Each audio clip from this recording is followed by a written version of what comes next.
Heck yeah. All right. There we are. We're making it happen.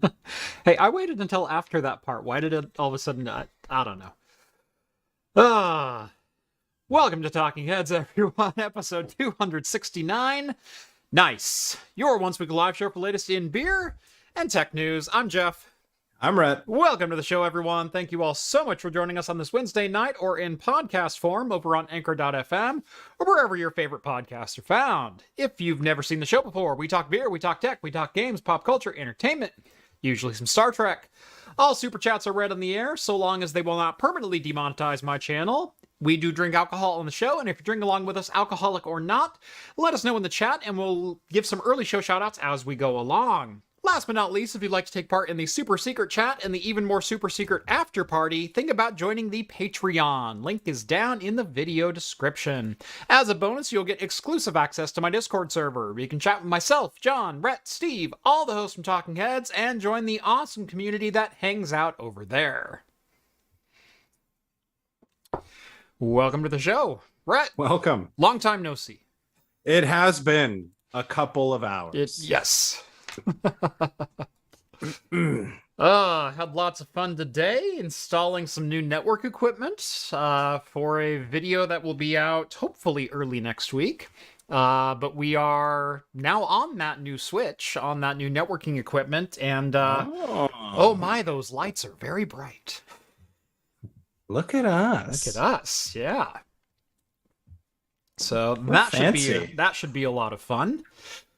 Let's see. Made an announcement on Twitter today that we are switching official beer providers, so Rainier will be the official beer of craft computing moving forward.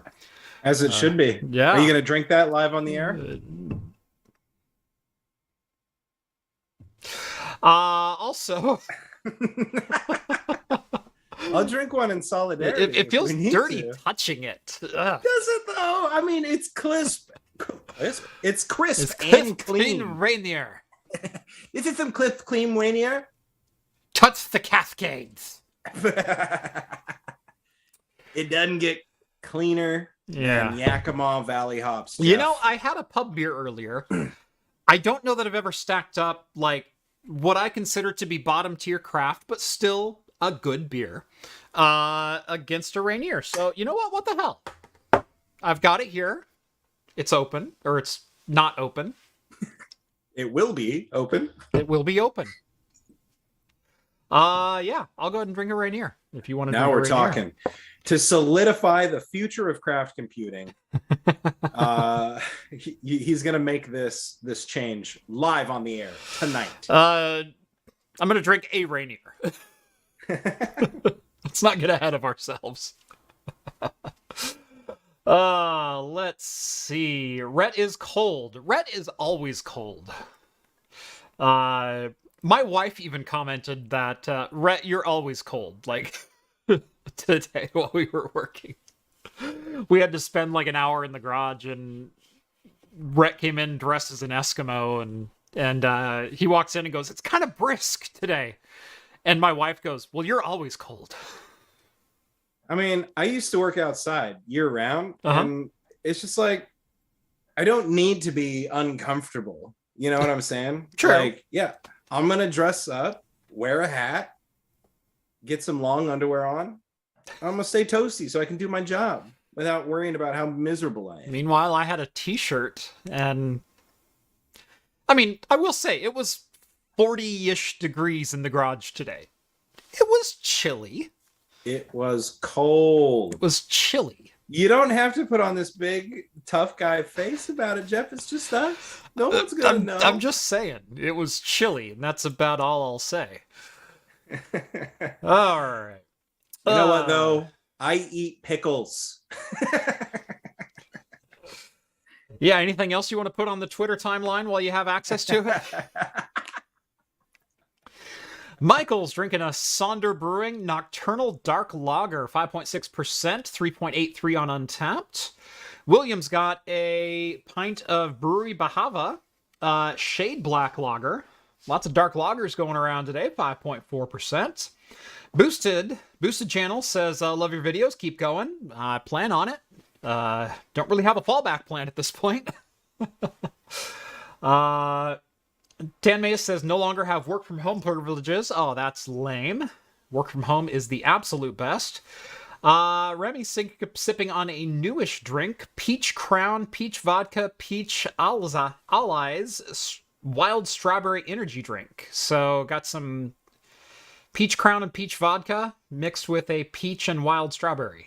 Interesting. Let's see.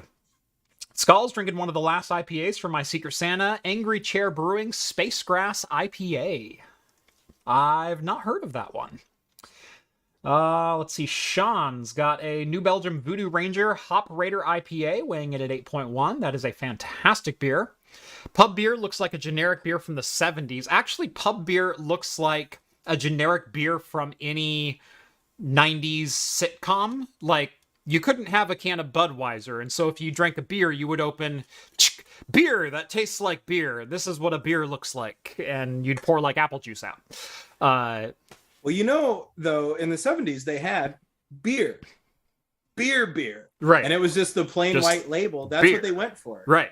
Well, it was a black label. I mean, there's not a lot of dissimilarity here. I'm sorry. You have the gorgeous embossed red R with embossed. I don't know. I was trying to use a fancy adjective, and I didn't think you'd call me out live. I thought you'd keep the show flowing. No. We're gonna stop there. You got the beautiful foil relief of Mount Rainier in the back. Yeah, look at that. That looks like a holographic Pokemon card, dude. Get out of here. There you are with the words have meaning, Rett. What? Holographic Pokemon cards are a thing, aren't they? Okay. It is open. Let's see. Pour it on. Oh, wow. Nice. There we go. Do I need to get one? I'm a man of my word. So, yeah, if you want to get one, go ahead. I've already drank one today.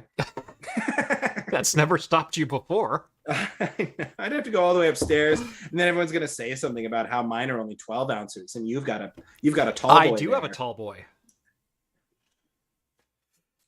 All right. This is a dangerous road you're going down here. You got 3 kids, and you're about to start drinking Rainier. Yeah, about to start drinking domestics.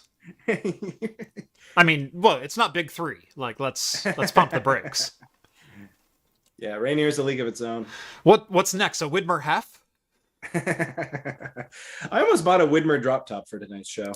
Widmer does make some pretty good stuff still. I do. Their drop top is pretty good. Gosh, what's that? They're like 9% IPA as well. Gosh, you can buy it at like most convenience stores. Yeah, they have it at Roth's and stuff too. Yeah. I think, yeah, I can't remember off the top of my head, but Deadlift. Oh yeah, Deadlift IPA. Yeah, solid. All right. Let's see. We do have a good show for tonight, I think. We're going to talk a little bit about nVidia's eye contact, because they feel you need more eye contact, prolonged eye contact, as Bo Burnham would put it. Let's see. U.S. sues Google over anti-competitive, exclusionary, and unlawful ad tech monopoly. Enthusiasts bring back the IDE connector for retro PCs and solid-state drives. That one's kind of an exciting one. And speaking of IPAs, Rogue Ale is introducing a Dead Guy IPA, which I personally cannot wait for. So, let's go ahead and get this show on the road. I've already poured my Rainier. Rhett, do you need to pour something? Are you gonna join me? No, not drinking tonight. Hope that's no. Of course, I'm drinking tonight, Jeff. It's Wednesday over here at Craft Studios. No, I'm having a momentary crisis. This seems to happen to me a lot in my new streaming space. I forgot a glass, but I opened up a from Deschutes Brewing, the Obsidian Stout. It's clocks in at something healthy, 6.4%. Yeah, beautiful bottle art. If it'll ever go in focus, which I don't think it will. There it goes. It's going. There it goes. Look at that. I think it's set on slow focus so it won't constantly hunt. Yeah, probably a good idea anyway. Yeah, this is a really good one. It's apparently, according to the bottle, it has notes of espresso and dark chocolate. And Deschutes doesn't make bad beer, in my opinion. So, no, Deschutes, for a lot of people in Oregon and West Coast in general, in fact, Deschutes does distribute nationally, but Deschutes is one of those dangerous, will get you into craft beer type breweries where you see them everywhere and people go, oh, bring something craft. And they'll go, oh, here's like a Black Butte Porter or their Obsidian Stout or Fresh Hop IPA or something like that. They are all very approachable, very good, just solid all-around beers. Yeah, my first craft beer, like I guess that you could say, like other than like a Widmer Hefeweizen, right, which was kind of the staple for us Northwesterners, right? But other than the Widmer Hefeweizen, it is a gateway beer. Yeah. Well, and my buddy was drinking it all the time, and he's like, he's a tough guy.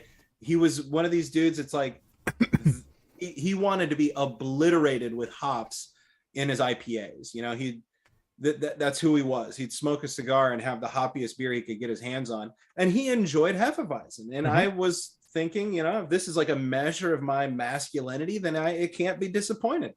And it's a great beer. It is. But the first craft beer I had other than that was the Deschutes Mirror Pond Pale Ale. Not a bad choice. Yeah. Really Black Butte Porter was up there for me. That's one of the ones that really turned me on to dark beers. We are so spoiled around here. We really are. I know. We were making we're making the post today about how we're changing up craft computing, and it's time that we become more inclusive with our logo branding and everything. And I was just thinking, like, man, you know, the Pacific Northwest, it has everything. It has delicious craft beers. It has Rainier. You're trying to get that foothold on like superiority, but you keep bringing up Rainier. It's just not doing it for me. I am so sorry, but if we're talking about American classic domestics, you can't hold a class. You can't hold a candle to Rainier. Okay. I'm sorry. You've got Coors. Okay. Just whatever. Let me preface this. So this week, I went, I'm tired of not having like beer that I can drink around the house. Like most of my beers are like 9% and up. And that's not, for me, that's a meal. That's not a, I just feel like having a beer at 3 p.m. That's it's a commitment at that point. Especially when there's work that needs to get done. There's work that needs to get done. Like the last thing I want to do is drink an 11%er at noon because nothing's ever going to get done. But sometimes you just feel like a beer, and I'm like, you know what? I'm gonna get something to have around the house. And so I was at my local grocery store, and I was specifically looking for pub beer, and they had an 18-pack for $18. I went, sweet, $1 a can. That's a pretty solid deal. 2 spots away was an 18-pack of Rainier for the exact same price. Now I ask you, Rett, which one would you rather have? Would you rather have pub beer, or would you have Rainier? I'll say this. I'll preface this.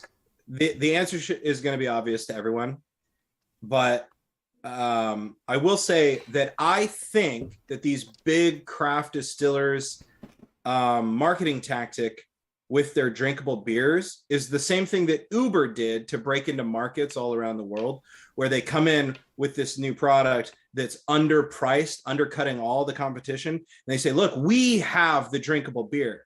We have Red Can, which is Ninkasi's. We have Pub Beer, which is 10 Barrels. And I think there's like one more that I'm missing. That's like the drinkable, beer that you buy in a full case or whatever. Well, from these guys. If you go with like Founders All Day IPA or something like that, that's another one example. That's readily available, large quantities, low ABV. There's beers like that out there. And obviously, I would pick a pub beer because I think that the pub beer is just better overall. Yeah. But that being said, I don't actually think that the price is reflective of that. I do think that they have to price them at that to sell them because they're competing with those domestic beers, right? That are I wouldn't say domestic beers are overpriced necessarily, but No. you know, when you can get an 18 rack of pub beer for like $10.99 at the grocery store on sale, you're gonna buy that, Right. You know, like that's what a freaking 12 pack of Rainier costs on a good day. And Rainier doesn't need to go on sale to move units, you know? So, and same with Coors and all that. But yeah, anyway. Yeah. Pub beer is undeniably good. So I will say, this is my first Rainier ever. I've never had Rainier before. It's not bad. It's definitely not bad. I mean, domestic lager, there's not a lot you can do with it. It's supposed to be crisp, clean, you know, it's all of that. I will say the flavor of pub beer is a little bit better. But there's nothing like wrong with this beer either. Like exactly. So I do like the pub beer lager as just a little bit bolder, just a little bit more, but still crisp and clean finish. Yeah. Not bad though. It has, and I think pub beer has more grains too. Like it has more grainy taste, which is nice in that, you know, in my opinion, it's nice. Yeah. I mean, the beauty of Rainier is, Jeff, imagine it's July and, you know, you put up the new studio and now you got to paint the outside, but it's a 100-degree day. It has to get done. I mean, you could knock back 6 of those Rainiers and you know, you're drinking a beer. Yep. Tastes like a beer, goes down real easy. And after 6 of them, you can still get up and down a ladder. Okay. Depends on how long the afternoon is, but yes.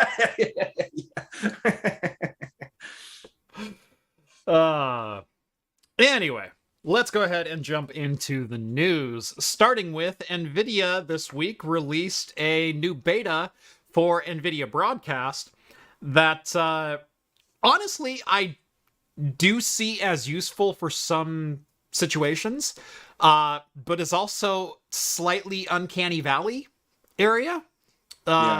Where they will make you keep eye contact with your camera. And this is a very powerful bit of kit. I mean, we've seen what NVIDIA Broadcast, as far as RTX voice and background removal and whatnot, we've seen those as very powerful, very user-friendly tools that do a fantastic job at increasing broadcast quality for content creators. However, this one is it crosses that uncanny valley and gets a little bit creepy, because I think if this is overused, there's something about the broadcaster just locking eyes with you, and no matter where their eyes go, they're just locked dead on with you. I think that can get a little bit weird. I don't necessarily want to watch a streamer where constantly they're doing this and staring directly at the camera and playing a game but never breaking eye contact. Yeah. However, there are circumstances where I think I'm going to start using this, particularly when I do tutorials, because that's what I was thinking too. Tutorials are one of the hardest things that I have to shoot, because I don't have a teleprompter that can go over my monitor and behind the camera that's right up here. Now, I know they make small teleprompters for that, but the problem is my tutorials are so lengthy and so wordy that getting a teleprompter to move at the proper speed is an absolute pain in the ass. It is stretching on being impossible, especially when I'm doing like a networking tutorial or doing a Proxmox tutorial or PCI Express pass-through or whatever it happens to be. Those are things that have to be read exactly. Like there's an exacting language that you have to use for those type of instructions. You can't really just wing it. And so usually I'm trying to string words together in the exact proper order that I think would make the most sense. And which means I have to read down here, memorize 2 lines, and then if I'm trying to like talk to the audience and explain something, I want to look up at the camera and explain those 2 sentences, and then go back down here and then memorize the next one and then come back up here. And it doesn't work. It works, but it's way more work than I have to put into producing other videos, where I can either read a teleprompter, or it doesn't have to be that exact if I'm doing an unboxing or just putting something together. Those are much lower stakes. For sure. Yeah, I was definitely even thinking of like the age of video interviews, for a job. It's like, just imagine being able to have your script right in front of you, and you could just RTX eyes on and then sit there and like read your script, or like read whatever you need to read. I don't know. I thought the whole idea was a little bit silly and kind of taking a lot of this technology to a place I don't think it needs to go. I personally don't need eye contact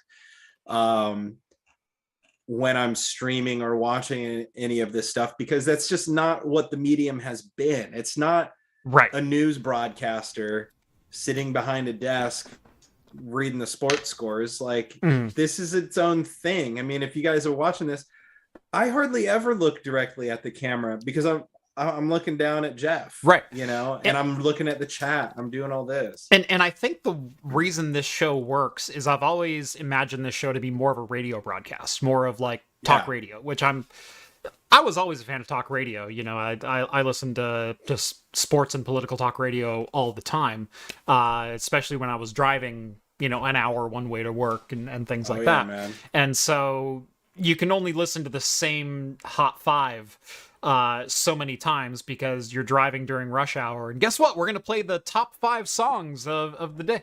Yeah, I listen to them on the way to work. I don't need to listen to the exact same playlist in the same order on the way home. But they're that good. Some of them are bangers, I'm not going to lie, but they do get old after a while. Rather, I'd listen to, more often than not, sports talk radio, because at least I can hear something different. Or if it's basketball season or baseball season, at least I'm hearing something that's going on that we can riff on. And I've always liked... listen to Wheels, pitch the Blazers games. That was the days. I miss Brian Wheeler. Oh, yeah, man. I know. It's the only sport I'd listen to on the radio, and it was because of him. Yep. Yeah. I know everyone thinks that they're spoiled in their local regions for their sports broadcasters, but my God, we had at one point in time, we had Brian Wheeler, Jerry Allen, and who calls the Beaver games? Don't look at me. I don't know. Oh gosh, this is gonna drive me. I know it. It's right there. But yeah, you're not talking.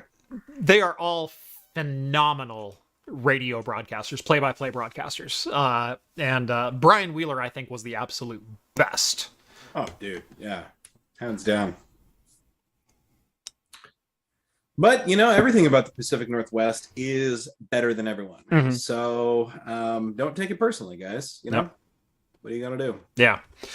But yeah, so I've always thought of this more as a radio broadcast, where you're watching 2 people who are talking together about subjects, not necessarily me having a conversation with the audience. That's my normal video. This is me having a conversation and then having an audience to it.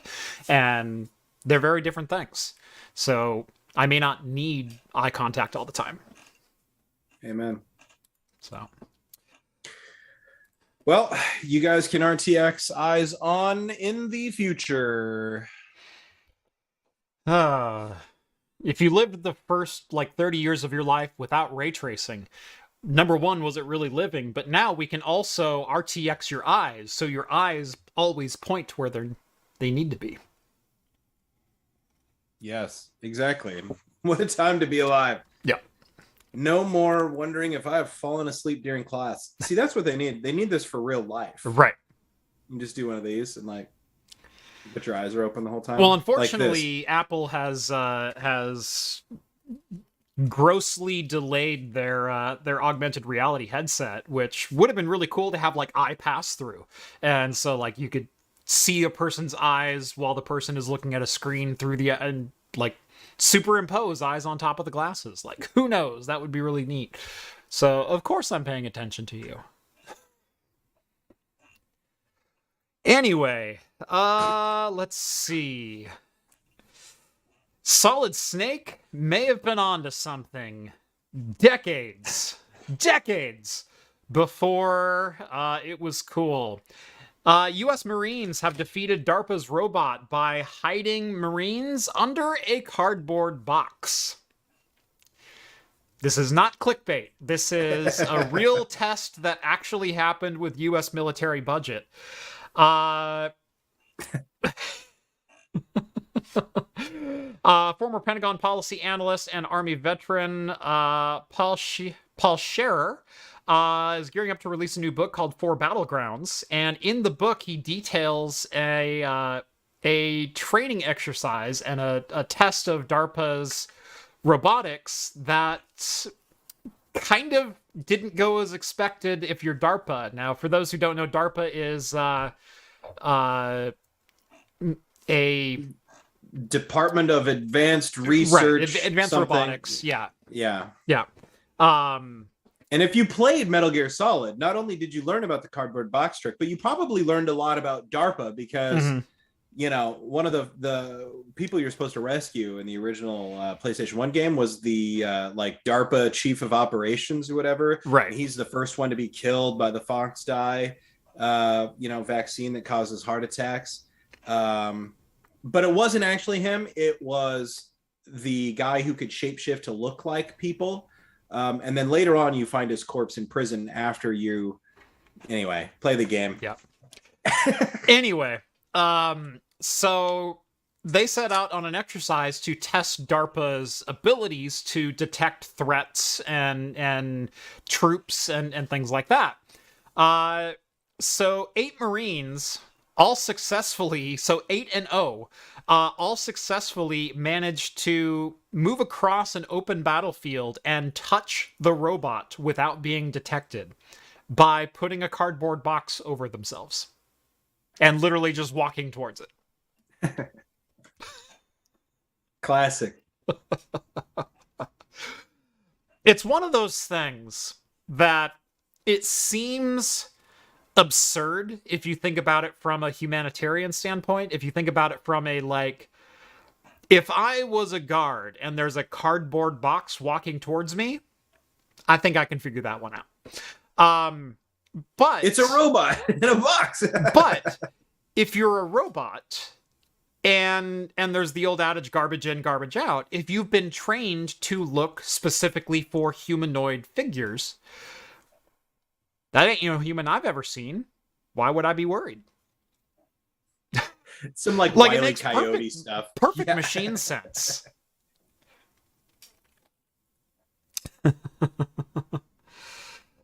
DARPA brought us the internet and Al Gore. Perfect.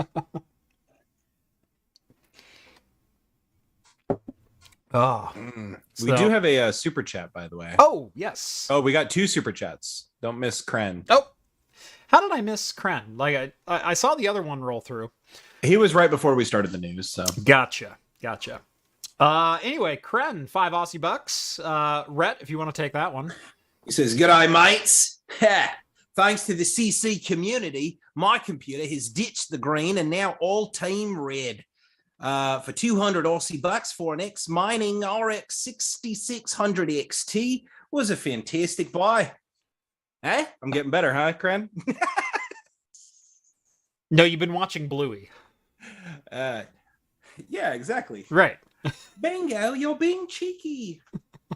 All right, it's a bushwee then. Bluey. Still my favorite line in all of Bluey. They talk about bushwees all the time. I know, but specifically when they're getting takeout or takeaway. Oh yeah, yeah. That's one of my favorite episodes. That episode Totally is just pure madness. There's a couple of them that are like that. Yeah. But mom gets one when they're trying to get out the door, and the kids just want to play, and they need to get ready and brush their teeth, and she's just trying to get out the door, and she just like loses her mind. Yeah. But no, my favorite is just Dad trying to get dinner and goes to takeaway and and whatnot. And I need to use the bathroom. Can you hold it till we get home? No, I can't make it that long. And so he runs into the store. Is there a bathroom we can use? Oh, no, sorry, mate. There's none here. All right, it's a bushwee then. And then Bluey's all like, Dad, can I drink the water? Absolutely not. But I'm really thirsty. The water's getting everywhere. What if we can't turn it off? Are you done yet? Not yet. Oh, this is a long one. I love so then good. the dad goes inside and they're like, they're going to pretend to eat. And they're like, we shouldn't do that or whatever, you know? And they're like, it's going to be spicy. And Bingo takes a bite and spits it out and knocks the whole thing over. It's spicy. It's just like, dude. Too real. Anyway, too real. I know. That's the most painful part. Michael sends over 20 Aussie bucks, making in those Aussie dollars this evening, it seems. Thank you very much. Dead Man's Fingers coffee rum in iced break iced coffee. Yes, happy Australia Day. Dead Man Finger coffee rum in ice break iced coffee. Does sound good. Let's see. Oh, and Rhett, you've got another $5 Aussie chat. Oh yeah. Thanks, Crin. We got a bonus for I can't do it. I don't know. G'day, mate. Here's a bonus for it. There you go. There we go, mate. G'day, mate. I always got to start with the g'day. G'day, mate. It's not a knife. This is a knife. It's a knife. Good times. Good times. So stupid. All right. Let's see. Moving on. Yeah, we can do one more before our sponsor spot. U.S. Department of Justice has filed a lawsuit against Google over alleged antitrust issues. Quote from TechCrunch claiming the search giant has monopoly control of the digital advertisement market. The DOJ is joined by 8 states in the complaint, including New York, California, and Colorado. I'm not sure why they wouldn't just name the other 5, but apparently those are the big ones. Together they aim to, quote, halt Google's anti-competitive scheme, unwind Google's monopolistic grip on the market, and restore competition to digital advertising. This all stems from Google being essentially the ad daddy online. Every single advertisement that's delivered to you, well, probably 95% of it, is delivered by Google ad servers. Every banner ad, every pop-up ad, every pre-roll on YouTube, obviously, but literally everything is delivered by Google. I mean, can you even name another like online ad? Amazon server? And Bing both have ad platforms. Do they really? They do. I would have had no They idea. do. Yes. Oh, yes, they do. But and then there's a couple others. I used to know a good chunk of them because I would do DNS filter records for them and, and eliminate them from networks. But Of course. But yeah, I mean, like literally 95% of ads are served up by Google ad servers these days. And it's not necessarily because Google is the absolute best. It's just because they've squeezed everyone else out of the market, and coupled with the use of Android phones and Google Play Store ad delivery and things like that, on top of internet advertising, which, again, Google has a pretty solid monopoly in, they've just managed to squeeze everyone else out of it. DoubleClick was purchased back in 2008. And was one of the first major steps forward for Google acquiring pretty much the lion's share of internet advertising.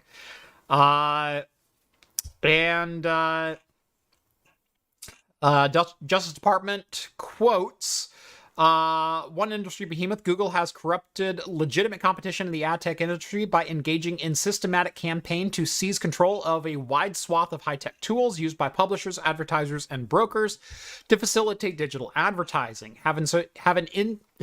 Having inserted itself into all aspects of the digital advertising marketplace, Google has used anti-competitive, exclusionary, and unlawful means to eliminate or severely diminish any threat to its dominance over digital advertising technologies. And again, it's because Google has a footprint in nearly every space of the tech sector. They've pretty much just laid claim to, if you want to run ads within the tech sector, you have to go through Google. Whether it's Gmail, whether it's Play Store delivered to Android, whether it's just basic web browsing, all ads run through Google. I was pretty happy, last week in the studio, me and Jeff were looking at the sort of like profiles that Google Ads has collected on us. Mm-hmm.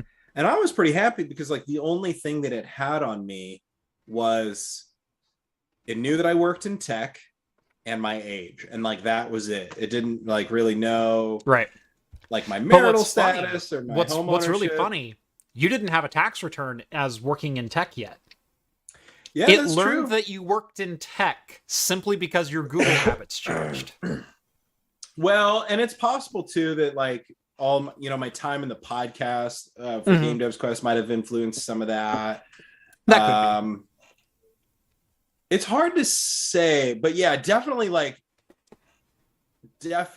Google search habits probably play a big part in that, because otherwise I don't know. I've never talked about work really online anywhere or done anything like that. So yeah, it's not in your LinkedIn, for crying out loud. Right. So yeah. Is that a sore spot for you, Jeff? No, just... I mean, I see everybody on LTTs on LinkedIn. Yeah. Just an observation. I thought about adding it the other day when I was on LinkedIn looking up other people. I was like, oh, I wonder if I should change this. Yeah. Google has responded to the statement from the Department of Justice saying that the DOJ is doubling down on a flawed argument that would slow innovation, that Google, being the dominant party, would slow innovation, raise advertising fees, and make it harder for thousands of small businesses and publishers to grow. It referred to what is described in a similar case and dismissed, but the DOJ, good Lord, Department of Justice lawyers, yeah. So, Facebook also delivers ads. Meta, their entire business model is based off ad delivery, but within their own sphere. Right. Yeah. So Google is going on we haven't raised prices or slowed innovation because we're always figuring out new ways to deliver advertisements. It's just that we don't have any competition anymore. Which is always a great argument for an anti-competitive lawsuit. I mean, yeah, and it's like, it's hard to blame Google or whatever. I mean, you can blame them, but in the sense of like their weak arguments, it's like they kind of have to make up one. Right. I mean, it's sort of similar to how like Microsoft, their whole antitrust thing in the 90s, it was like, they're like, well, are we stifling innovation or whatever, blah, blah, blah. It's like, you literally are looking at all of the programs that other software developers are coming out with.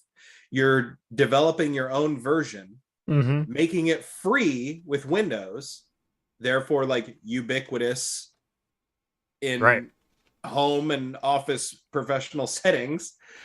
And then when that company disappears, because they can't compete with the free thing Microsoft Windows gives away, you then make it into a product that you sell and make money on. Right. That's the origin of the entire Microsoft Office suite. Right. I mean, somebody had their own version, their own word processor, and Microsoft offered Word with Windows for free for a brief time. Yep. And yeah, it feels like, you're keeping your hands clean. You didn't force any like crazy leveraged buyouts or anything like that, but you kind of swung your meat around a little bit. Right. I mean, they didn't buy out Netscape, but they certainly enabled APIs and integrations into Windows and Internet Explorer that made Netscape basically obsolete by 1999. Yeah, so, and that was like Netscape is actually the big focus of the antitrust for Microsoft because of Internet Explorer and all that sort of stuff. Yeah, because of Internet Explorer's tight integration with the operating system. Yeah. What's funny is that actually Microsoft lost that case. Oh, they yeah. were found to have a monopoly, but then there was no enforcement or compliance enforcement on that because the administration changed. The government administration, White House administration changed, and there was no interest in pursuing it any further. Yep.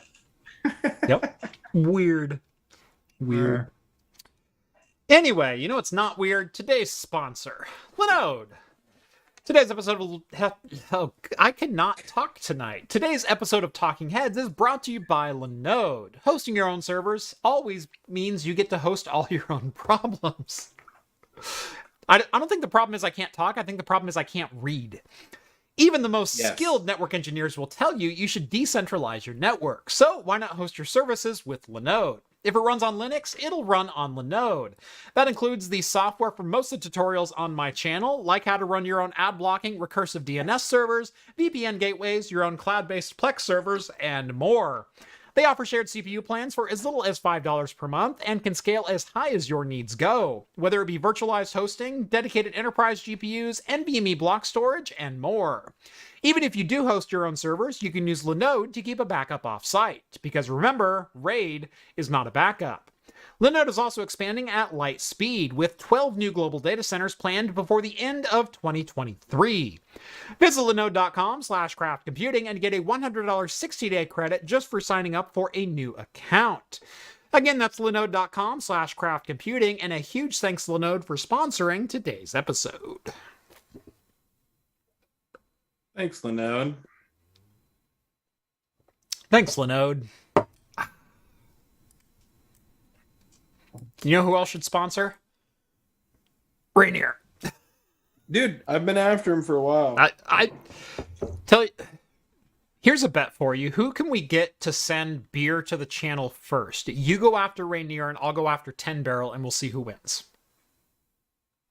Yeah, I feel like 10 Barrel is far more likely to send us beer. I really do. I feel they are too, but...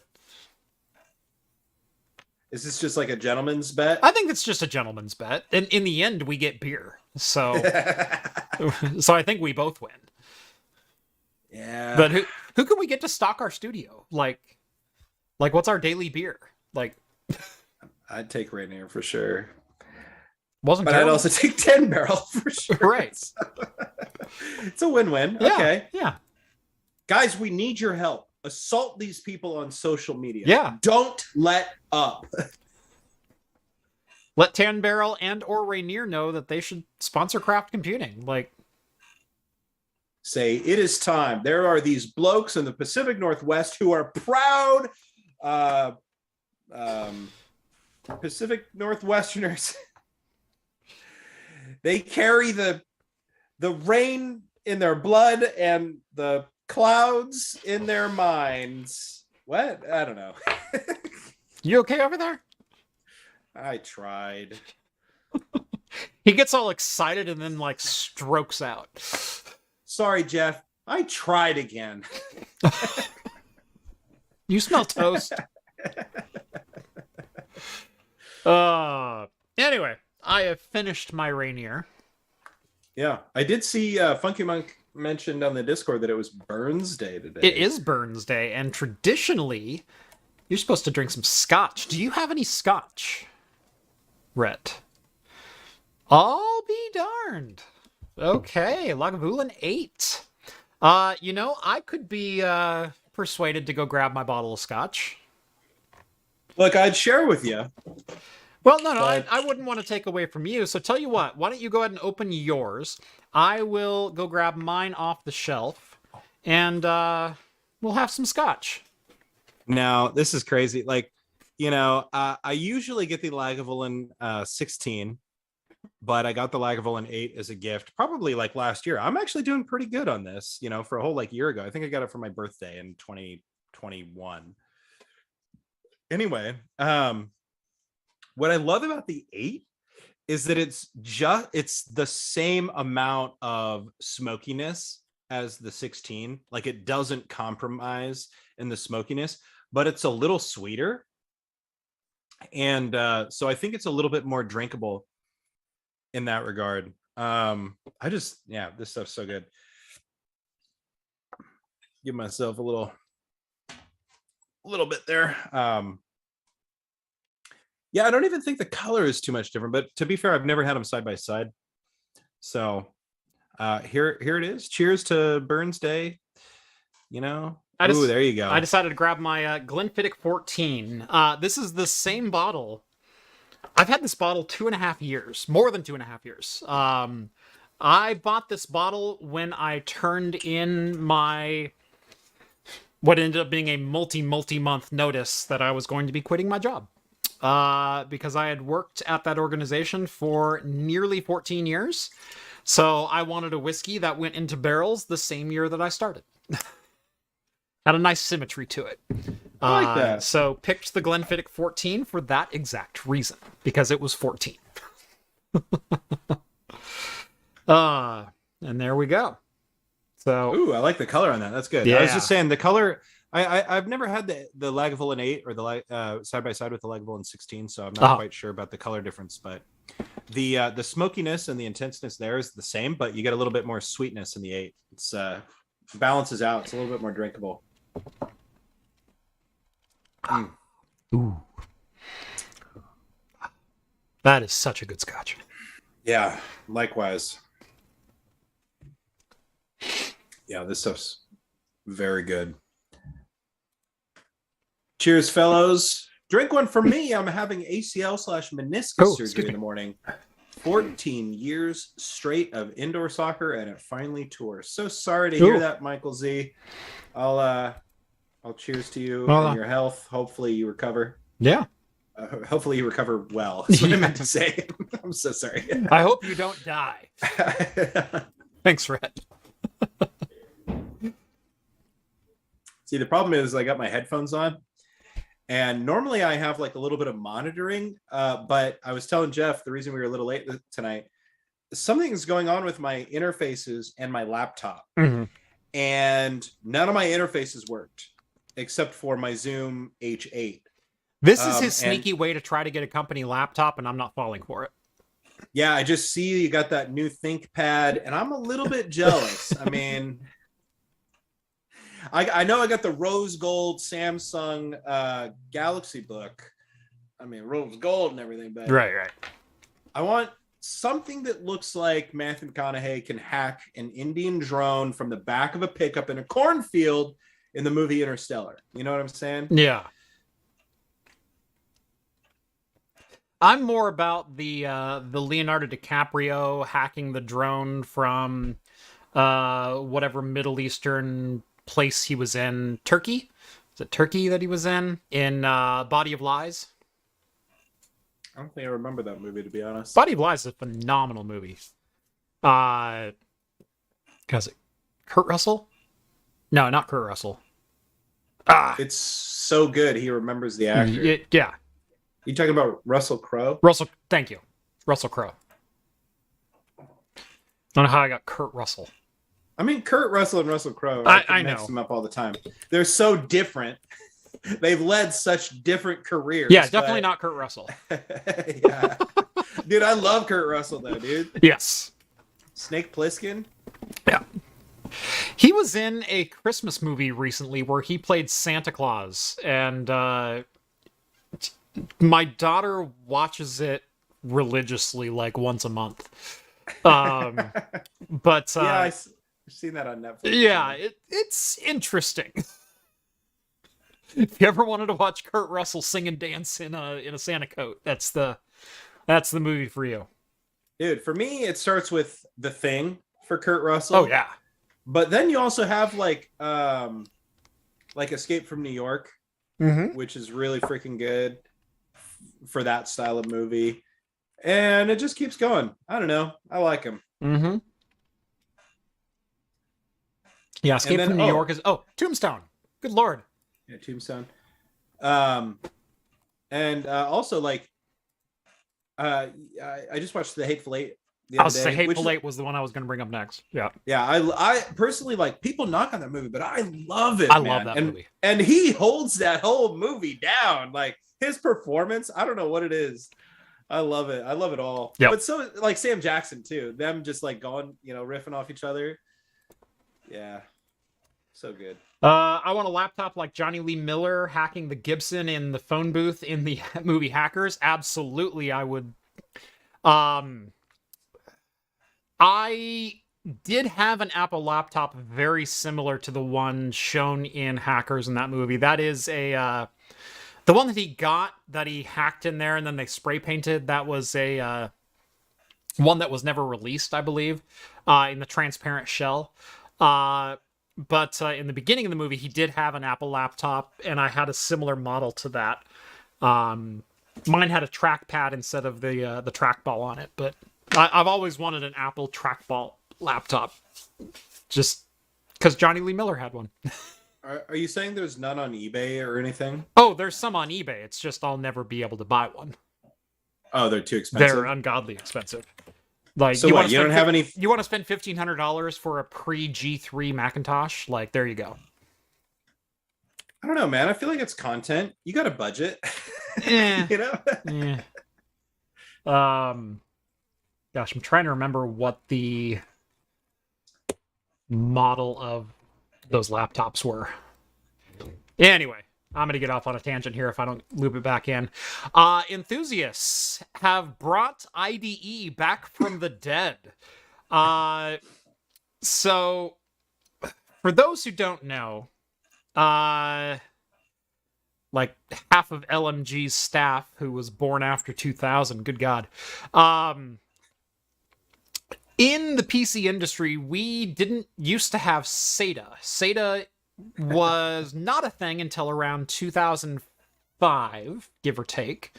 Before then, and even into the early 2010s, even optical drives still ran on IDE, which is a 40 or 44 pin ribbon cable that runs on its own shared bus with the CPU. Or sorry, ran off the chipset on a controller on the chipset. And that was the standard for hooking up hard drives for 15, almost 20 years. It was a long-lived standard. And actually scaled very well even late into the day, where you could buy 1 and 2 terabyte ATA IDE hard drives and still use them. Back from when you had like 8 megabyte hard drives. Like, it was the same interface. I mean, when I was learning to build PCs in high school, like my teacher was like, he's like, don't go SATA, newfangled, just get the IDE hard drives, you're going to be okay. Tried and true, baby. I was like, okay. I actually did. I've got a board out in the garage that is from 2005 that is still 100% IDE. And it makes it actually really difficult to use today because unless you get an IDE to SATA converter, and even then those converters can be a little bit sketchy, it's a difficult system to get up and running. And that's pretty much what the creator of this drive determined. So this was made by a guy who goes by DOSDude1. Respect for that name, by the way. And he built his own SSD and controller. It's based on an SM2236 controller from Silicon Motion, and can hold up to 4 512 gigabit NAND ICs on a BGA package.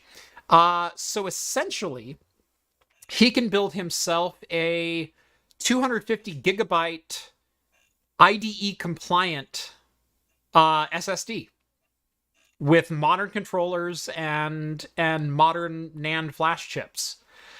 And he's open sourced the design. You can download the design, you can print the PCBs, and then you can solder on your own BGA memory chips and Silicon Motion controller, and build yourself your own IDE SSD for retro computing that will be pin compatible with hard drives of old and motherboards of old. Kind of a cool Cool little project. One of the things that a lot of retro enthusiasts have settled on is using either SD or compact flash adapters, which are, believe it or not, also based on IDE standards. There's no conversion chips or anything like that. They literally run on IDE standards, just in smaller form factors. In fact, compact flash was also available in a micro drive configuration where they could actually make a spinning drive inside of a memory card. And in fact, I have, I think, a 4 gigabyte model somewhere. And there was also the lesser known standard of 1.8 inch hard drives, which debuted, or which was heavily featured in the original MacBook Air. Was a 1.8 inch spinning drive based on IDE and compact flash pinouts. So, yeah, if you've ever wanted to make your own SSD, or if you have a need for an SSD in a retro computer, here's a new open source project that you should definitely be checking out. Pretty cool. John J, when's the video? Which video? The 100 gig video? Hopefully next week. Big Trouble in Little China was Kurt Russell's first movie for him. Googly Games says. It's a good one. Yeah, Tombstone is definitive. Tombstone, Hateful Eight. Those are probably my two favorite. Yeah, Tombstone's like a top 5 Western for sure. Mm-hmm.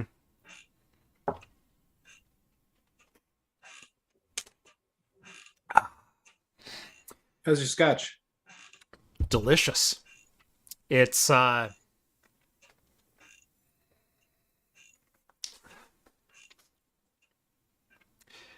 it's 14 year, but it still manages to be very sweet. Without being, it's not syrupy or overly caramel-y at all. And I like Glenfiddich because it is definitely more in the ilk of a Highland Scotch, but with a thicker body and just this slight peatedness to it.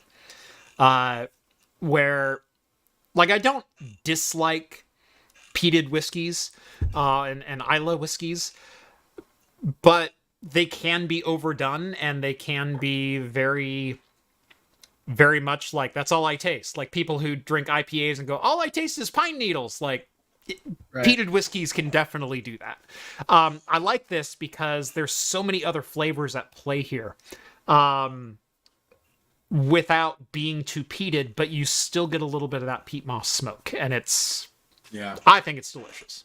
Well, see, and that's all Lagavulin is, I swear. I feel like it's probably the strongest one in that sort of like aromatic department. Mm-hmm.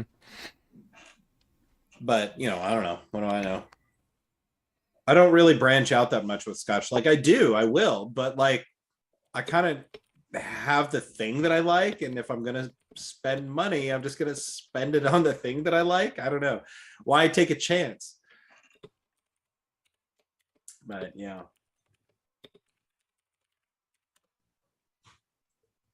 Telling y'all, don't sleep on Soldier. Highly underrated movie with Kurt Russell. I don't think I remember that one. I don't think I've seen Soldier. I'll have to check that out. I'll keep my eyes open. Yep. I don't know if you recommended it twice, but I did see it up in chat before too. So yeah. Wasn't the 1.8-inch drive in the old iPods as well? Yes, it was in some of the later generation iPods. So the 30 gig, 60 gig, and 120 gig were all 1.8-inch spinning discs as well. With 1.8-inch spinning disc was kind of halfway between PCMCIA and compact flash as far as size goes. But yeah. It's all pretty much the same thing, just different sizes of technology. They were all the same standards, though. Let's see. Mike sends over $5. Thank you very much, Mike. Do you expect to see a flood of Skylake servers with SR and Genoa? So that's... oh, God. Silicon... No. Sapphire Rapids, excuse me. Sapphire Rapids and Genoa both hitting enterprise in the coming months. I don't expect to see a flood.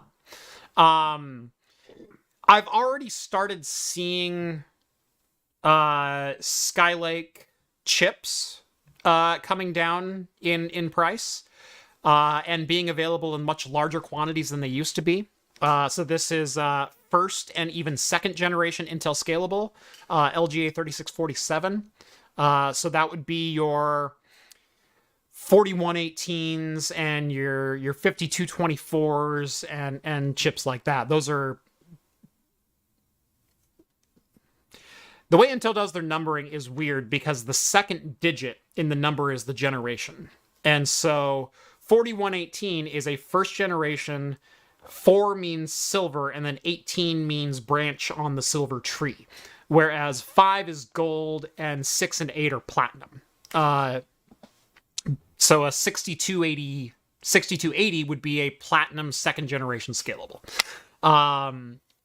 But I have been seeing, like I said, first and second generation. So that's Skylake and it's not Ice Lake. It's what was second gen? Shoot, drawing a blank. Anyway, yeah, I've been seeing first and second generation scalable hitting eBay in some quite significant quantities, and the CPU prices are dropping, but I'm not seeing the server hardware itself coming to market yet. And I don't think that Sapphire Rapids simply being released is going to cause an influx either.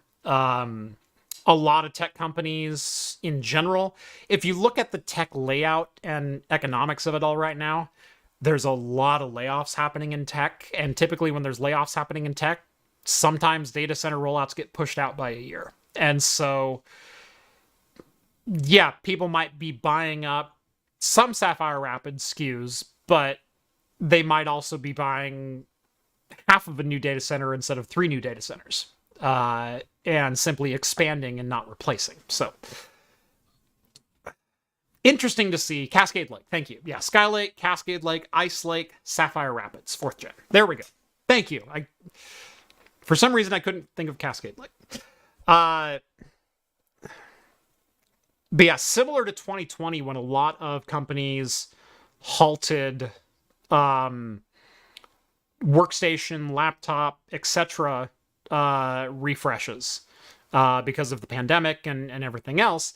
I'm kind of feeling that way for 2023, where it's going to be a little bit of a down year in tech, especially given the number of layoffs that we're seeing from Microsoft, Intel alone cutting their $700 million new fab facility in Hillsboro that was supposed to be built this year.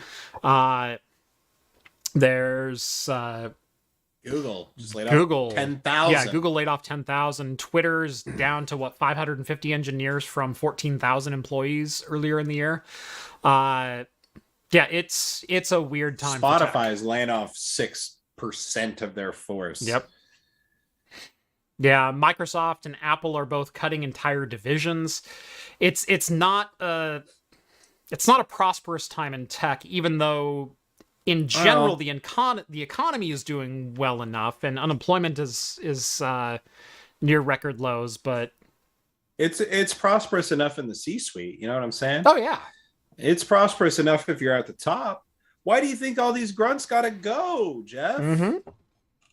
There was one executive who didn't see his multi-million-dollar bonus at Christmas, and he's irritated by it. Instead, it was a few $1,000,000. Meanwhile, Tim Cook takes a $50 million pay cut instead of slashing staffing at Apple. I'll say respect to Tim Cook. Yeah. Good for him, I guess. If an employee is judged on nothing but the hours that they spend, which if you look at most companies will judge you by how long you sit in a chair. Then CEOs should absolutely be judged on gross profit, net profit, gross revenue, increased revenue streams, et cetera, et cetera. If you don't hit your goals, you shouldn't make as much money as you originally thought. If I only work 38 hours instead of 40, I only get paid for 38. At least used to. But There's a weird trap there, though. Then that's how you get things like stock buybacks and stuff, because they can make it look like on paper that they've made a lot of money, or that their stock is healthier than it really is. I mean, in principle, it's a really good idea, because that is the goal. And you have that one person whose sole responsibility is, let's steer the ship towards profitability and revenue. There's a lot of weird things in there, but I mean, if Tim Cook is cutting his pay, I don't know anything about it. I guess there's at least, one extremely wealthy CEO who knows that there's other things at play. So I don't know. It's just crazy. Like, you see all these people, like, one of the top stories you see when Google let all these people go was like a 16-year senior dev who like found out in the middle of the night that he'd been laid off, and he's like, they have no loyalty and all this sort of stuff. It's like they're going after all these people because they're at the top scale of their pay. Right. It's that anecdotally, I don't have anything to back this up other than like people I'm talking to, and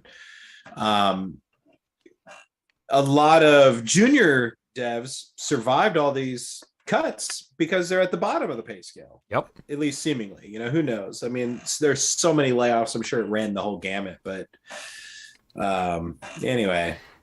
Yeah. All these people will probably land on it's their a feet. weird time in tech, especially for large software companies.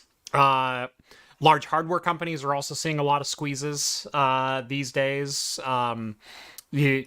Just look at nVidia, Intel, AMD, the big three in consumer and enterprise spaces, slashing allocations from TSMC and cutting chip fab times and everything else because they're not seeing companies buying hardware in the next 18 months. And so that also kind of goes in line with, I don't think we're going to be flooded with Skylake chips all of a sudden, because I don't think anyone's going to be buying Sapphire Rapids in a large enough quantity to make that flush happen.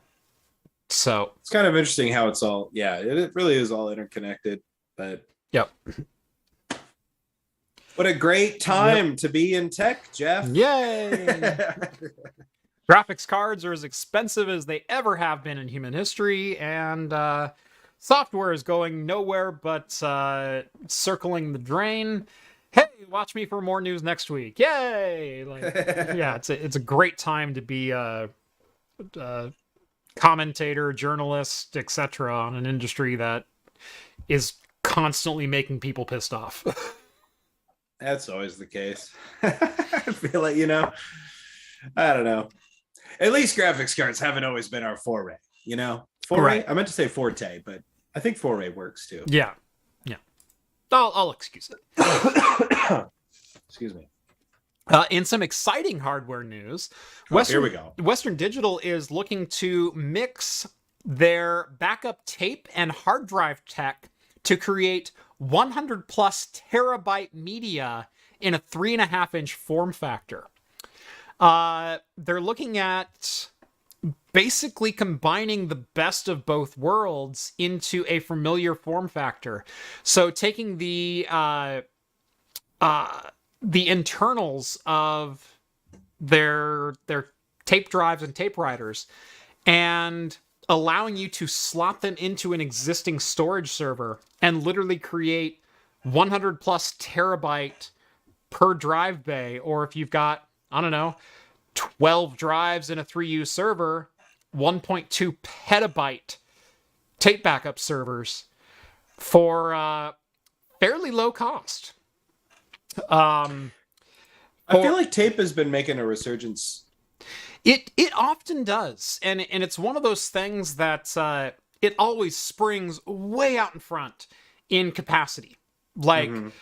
Like when we were working with like 500 gigabyte and crossing that 1 terabyte threshold for hard drives, tapes were in the like, oh yeah, we can do 6.4 terabytes on a tape. And it's like, holy crap.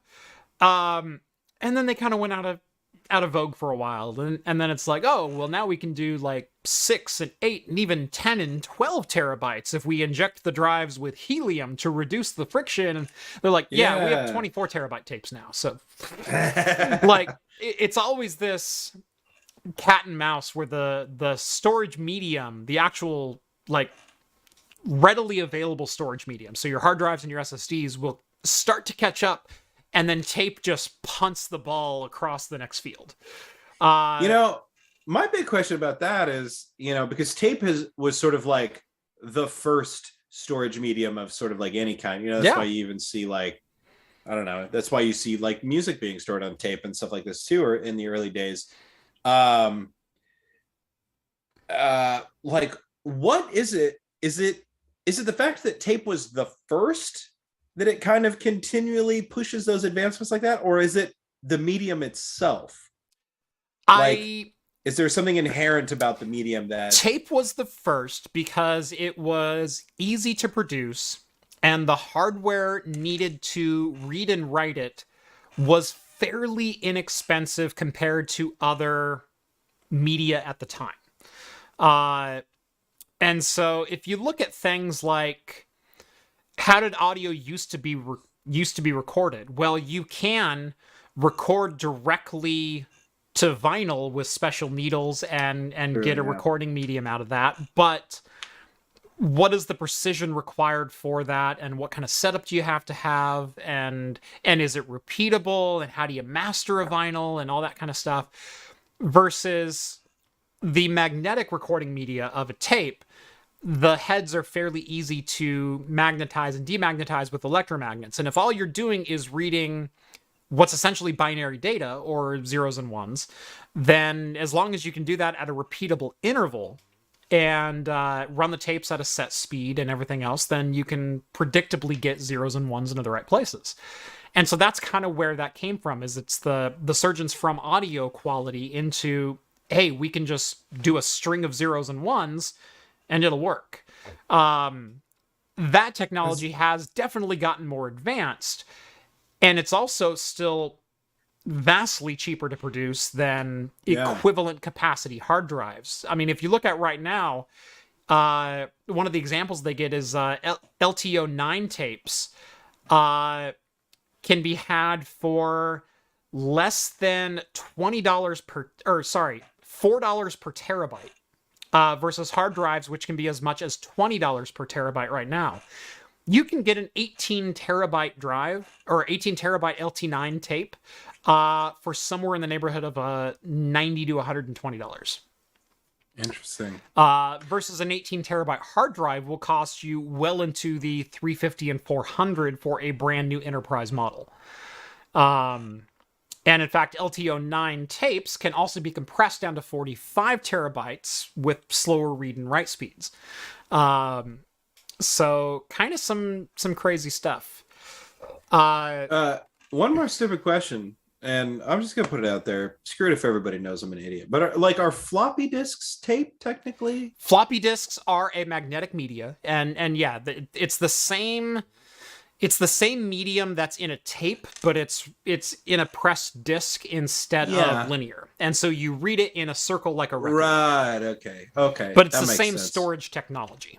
Right, okay. You're still magnetizing and demagnetizing particles in a certain orientation to read zeros and ones off of it. But is that just like how a hard drive is too? Like, were original hard drives just tape hard like drives that? are a magnetic media, but they're a little bit different in the way that they work. I'm not an expert in hard drives by any means, nor on magnetic media in general. But yes, hard drives are another form of magnetic media. Yeah. But I guess there's actually something hard in there because, if you ever break them. Hard drives are a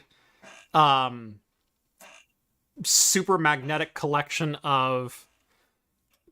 good lord, the platters on them. The platters are hard, and they are magnetic on a much smaller scale, where on the tape you've only got so much magnetic material that you can encode on that, whereas in a hard drive, if you magnetize a very specific area of the platter, it'll hold that magnetic data in a much smaller location, and so it's a much denser form of magnetic media. Well, guys, here on Craft Computing, we drink and we learn things. So that's a quote we have been tossing around the office the last few days. Yeah. So. How slow are these tapes? Tapes are very fast, but need to be read serially. They need to be read linearly, or sequentially, is actually the proper term for them. So your sequential speeds can actually get into the hundreds of megabytes per second. So very similar to modern SATA disks in your 300 to 600 megabyte per second range. Random speed is in the order of days. Oh, because you have to scroll through the entire tape to find the line that you're looking for.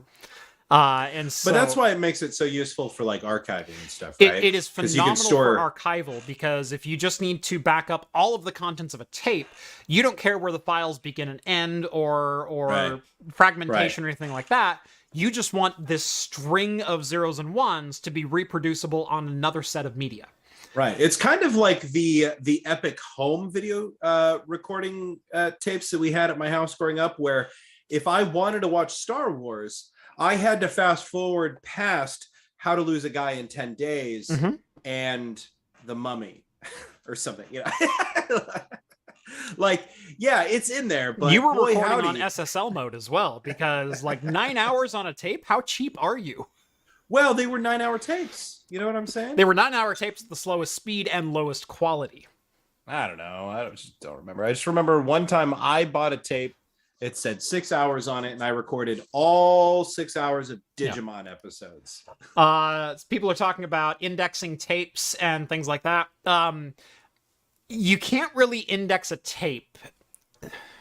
There are programs out there. There are recording methods out there and archival systems out there where you can basically give a tape table of contents at the beginning, so you can see an end file structure in the first 100 feet of a tape or something like that. And so it'll record all of your header data, and you're able to see what files are on that tape. There's also software that will keep track of the tapes themselves via serial numbers, and will record all of the data that they write onto a particular tape. And so if you need to look up a particular file out of backup, and I've had to do this before, you go pull tape from volume 7, week 3, and you put that tape into your recovery drive, and you either then tell the tape to recover that particular file, or you tell the tape to recover the entire tape onto media that you can write or read from, and then you can make whatever recoveries you need, and then take the tape out and put it back in archive. So there's something about this storage medium that just makes me warm and fuzzy, nostalgia for an age of computing that I didn't really live through. It's really quaint. I used tape storage for archival backup all the way through, I think, 2016, before we finally went to, we still had warm storage backup. And so we had basically ran our storage in triplicate in production. We had a hot backup at a disaster recovery site. And then we also had a cold backup through a third-party provider. And they had multiple backups of our backup as well. So, yeah, how much does it cost to store 30 terabytes of data? I don't know, but you need about 600 terabytes to do so.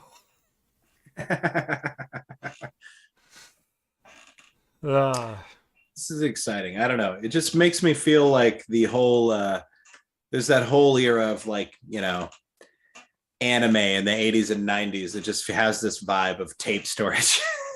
You're not wrong. Yeah, go check out LGR. Clint over at LGR has a fantastic video where he got a hold of a 1970s reel-to-reel player, and he hooked it up to a no, I think I'm mixing up my videos, but he did find a consumer tape backup system that would write on either reel-to-reel or cassette tapes, and you could back up your hard drive via cassette. Yeah. I mean, that's cool. I mean, obviously back in the day there were also Commodore and Atari, you could read games from tape and then store those games in memory and then just play them.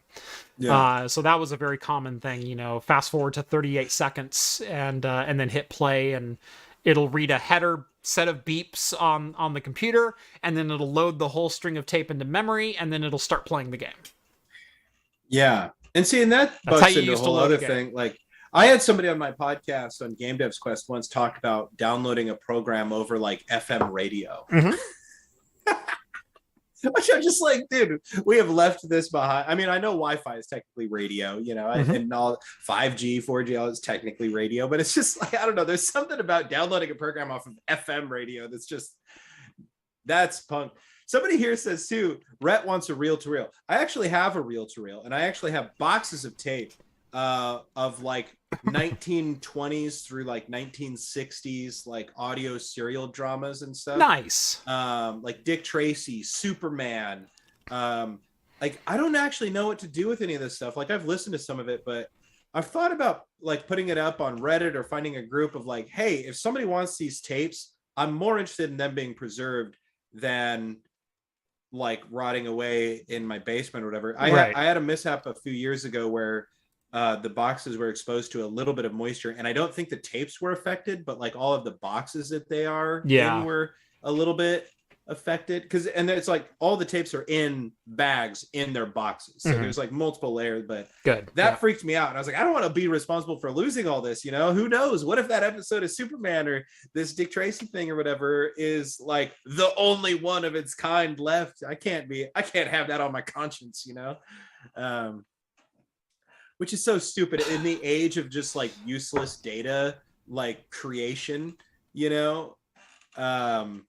I should be fine letting it go, but there's something about losing a audio recording from the 1920s that just feels like it hurts. Yep. Let's see, got a couple of comments here. Java says, I know someone that would courier tapes and drives of whereas. That's the old term for contraband, you know, piracy and things like that. It was whereas content. Got paid well for it. We talked, I think this was actually last week we brought this up. One of Steve's first jobs as an adult was pirating porn magazines for a PBS. Oh, for a BBS. BBS, yeah. Bulletin board service. I thought you said PBS. For PBS? I was like, what? Yeah, no, he would put all the Playboys up on PBS, right? Yeah, you know, right after Nova, you could watch.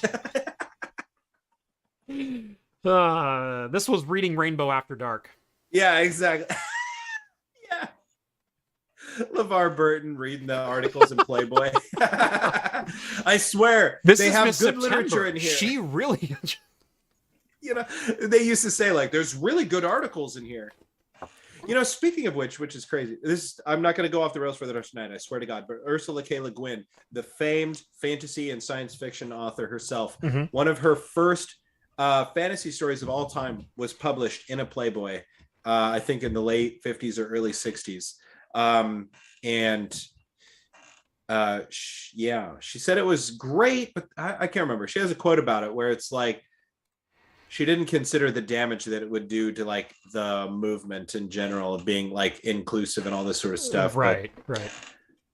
But that they were also more open than most other outlets at the time. I don't know. Something about it. Yeah. There you go. Not taking this off the rails the rest of the night. Go.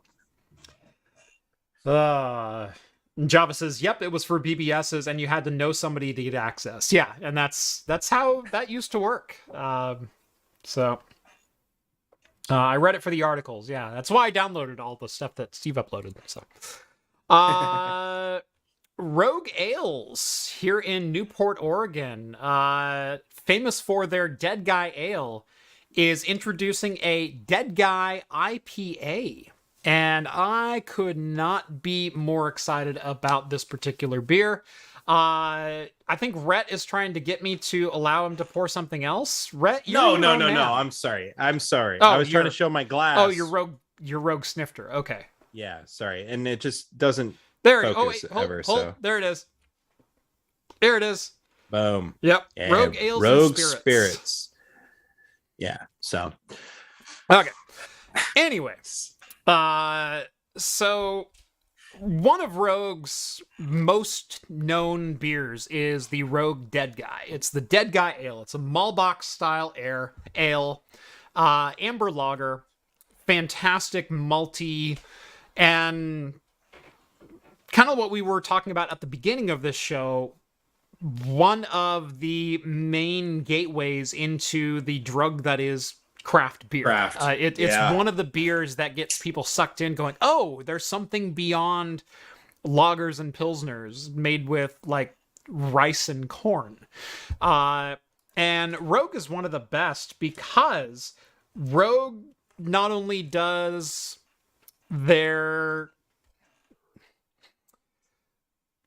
it's Rogue Ales and Spirits is the actual name of Rogue. And not only do they do their own beer, they also distill their own spirits, and they own the farms on which all the crops are grown that go into their beers. And so it is one of the only beer, spirit, etc. manufacturers that I can think of that literally has control of the product from beginning to end. Yeah. I say this every time it comes up too, but one of my buddies was the primary fieldman for all of their hop fields in Oregon. And he would go and inspect the hops and the soil, take measurements, do all this, and say, well, you need this product to keep them healthy. You need this product to keep them healthy, and make sure that they were getting enough of everything that they needed to ensure that they were growing properly year to year. And which is kind of neat. I got to do a little tour of, their hop fields outside Salem, which was kind of fun. But Rogue is one of those too. They just like, for whatever reason, right? Like everybody in Oregon knows Rogue. Yeah. Everybody in the Northwest knows Rogue. But it's also the only brewery of Oregon's, and maybe even the United States in general, that I have found their beer in every country that I've ever been in. Like for whatever reason, their marketing or their sort of their distributors are just so on it. Everywhere I've gone, I have been able to easily find Rogue. Yeah. Larry asks, is Rogue regional or national? Oh, they are very national. They are, in fact, international. You can find Rogue in a lot of corners of the world. Rogue and Deschutes are the two Oregon breweries. Well, I guess, and Widmer. Those are probably the big three that I see outside of the state. But I mean, there's tons of regional distribution of Oregon breweries and whatnot, but those are the three big ones, and they're all gateways into craft beer that you can buy just about anywhere in the country.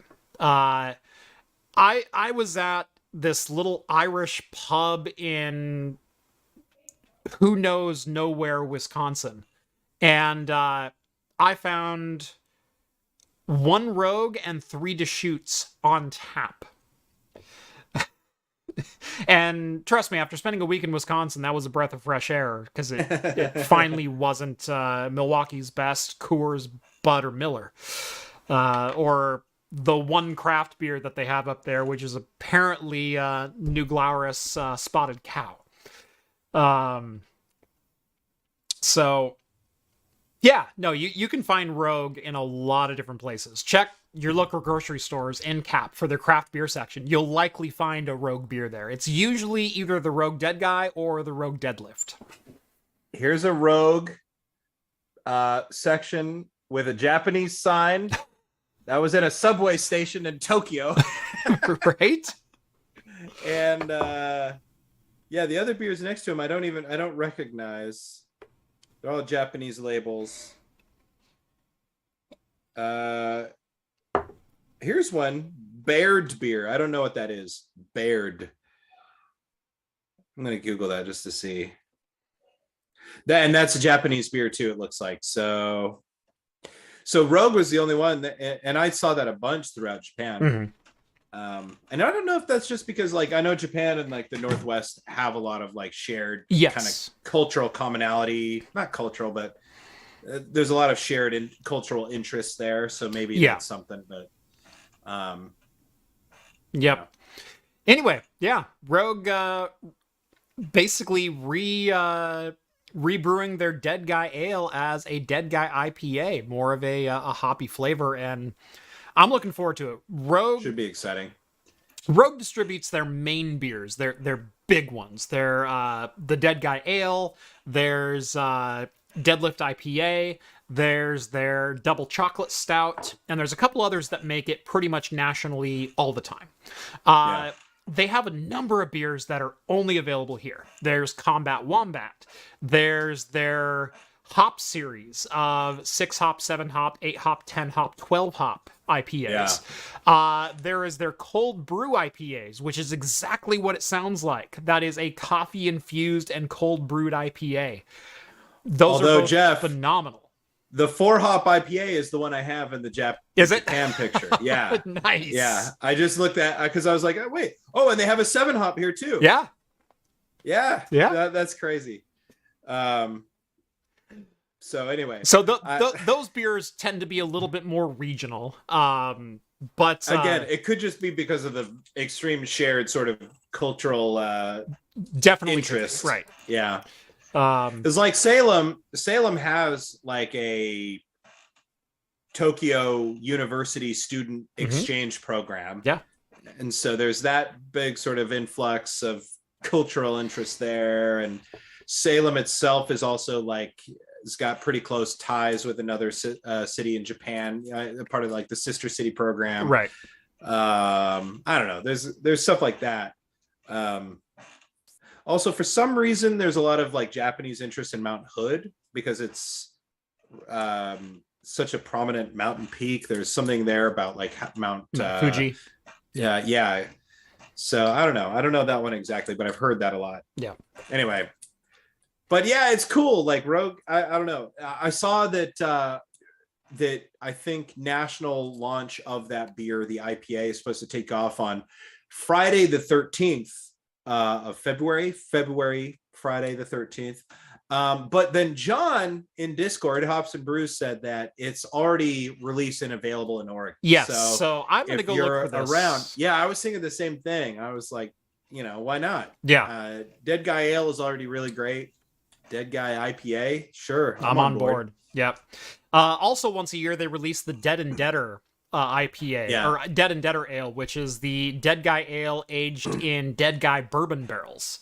And again, because they're a brewery and distillery and own the farm, they can produce a whiskey and then bottle the whiskey and then age their beer in whiskey barrels. Yeah. And then bottle the beer and then age whiskey back in those same barrels. Yeah. It's a wonderful process. Anybody who's interested too, I don't know if he's the same like head brew master or whatever for Rogue, but there was an episode of the Ologies podcast. I think it was Ologies. God, I hope it was, where they did like a gastrology or something like that episode about fermentation, and it was the brewmaster from Rogue, and he had a lot of really interesting, insightful things to talk about making beer. And I learned a lot about yeast and wild yeast and the way that a lot of these brewers, experiment with beer is really like, you don't think about it as much, but it's really in the yeast. Yeah. Which, when you look at the science of even like sort of like microbiome sort of exploration, like yeast is one of those things that they can narrow down geographically very easily. Yeah. Because it varies so much globally. Yeah, that's what. Look, a lot of your hop flavor definitely comes from, or a lot of your beer flavor definitely comes from the main ingredients of beer, which is hops, barley, malt. But the two that don't get enough credit are water and yeast. And yeast is probably the one that's most often forgotten as a very critical component of the overall flavor of your beer, because you can brew the same exact recipe just with different yeasts and get vastly different beers. Same thing with bread though too, it's like That's what's crazy. Yeah. Yep. And these are the types of conversations I wish like John and Steve were here to chime in on this, because I'd love to like start diving into yeast right now for some reason. It's really fun, especially with John. John will go uber nerd with you when it comes to yeast. Not that Steve won't. No, they both will, Right. but but there's something about we've talked a lot on the show about the importance of water to beer making. Yes. Yeah. But again, as soon as you said like one that's often overlooked, I personally forget about yeast all the time. I'm not sure why. I honestly do too, and it's really funny when breweries will identify yeast as one of their main ingredients. They'll identify the strain of yeast that they're using, or the regionalization or localization of that yeast. Right. It gets super interesting. There's some beers that I've had before that they went, we brewed this one with champagne yeast and made some very, very interesting beers. So, well, that was what Rogue did a few years ago. And I think John, or maybe you and I talked about it, I can't remember, but they did the wild yeast beers. And one of the ones that won that competition was one that they collected from a beard of like a motorcycle rider. And they collected all this yeast from these beards and made a beer out of it. Yep. They called it beard or something. Or, I don't know. I can't remember. But I don't know. It's cool, man. There's like a whole like level of sort of like garage steampunk science in there that's kind of exciting and fun. Yeah, I'm getting all warm and fuzzy about this the same way I was about tapes. So don't let me derail us anymore. Well, we've just got a couple more stories to hit on. From breakingbourbon.com, they have a press release from Mystic Farm and Distillery that Mystic Farm is announcing the first bourbon that has been aged in space. And I feel like I need this one. Now, hear me out, okay? I have the James T. Kirk Bourbon Reserve, 12-year Bourbon Reserve. I also have the 10 Forward Vodka that was the grain was aged in space. And then it returned to Earth, and then they made it into vodka. I think I need to complete that holy trinity with a bourbon that was aged in space. Yeah, why not? But see, I'm looking at the picture and I'm like, are they taking whole barrels into space and aging it? How are they doing this? Like, they successfully build vessels to send 5 barrels of 45% wheat bourbon whiskey to low Earth orbit for 1 year for an additional aging. So this isn't just like touch the cosmos and down via a weather balloon. This is like, we're going to circle for a while. And how are they going to safely land this? I don't know. I'm assuming they have some kind of parachute craft system. Look, if SpaceX can land a rocket on its feet, I get it. I think we can get 5 barrels successfully down in an egg drop competition. So how much for a bottle of this stuff? I don't know that I want to know. Only about 1,300 people on the planet will ever have the opportunity to taste and own this piece of whiskey history. Most bottles will be pre-sold for $75,000 purchase deposit. Right. So they're crowdfunding the aging in space, basically. Right. Each purchaser will receive a non-fungible token. Oh, good God. Oh, Jesus. To prove authenticity. Who put the story in here? And the right to ownership, and the purchase deposits will be held in an FDIC-insured bank account until the bourbon returns to Earth for bottling. Mystic is planning to provide the bottles for pickup at the distillery. Remaining bottles will be sold at the market price for pre-orders are fulfilled. Oh, God. Interesting. So I was going to say, like, we obviously need. This is cool. Purchasers will also get a 50 milliliter sample of the bourbon, so owners will not have to break the seal on their own bottle of Mystic Galactic to taste the rarest spirit in the solar system. Oh, pretty soon though, there will be some day where just you live in space, and the bourbon you're going to drink is going to be aged in space. Right. Right. Like, I want to know what this does to the flavor, because I don't think it does anything, personally. But maybe I'm wrong. I doubt it does. Although environmental conditions temperature, humidity, that all can make a large difference in the aging process. I need to know what gravity Pressure makes a huge difference as far as the. But these are going to be in pressurized space capsules, right? They'll be in some kind of a pressurized system, but that pressure is going to be different than it otherwise would be terrestrially. How's your stoichiometry and absorption of your barrel to liquid? Yeah. Is it higher or is it lower? I need my whiskey brewed in a Scottish cave. Now, what I want, this would be cool. I need a system that would fly staves up to space and then open and expose them to the cosmos and then close. And then you either build a barrel out of those or you chip those up and then age a whiskey in them.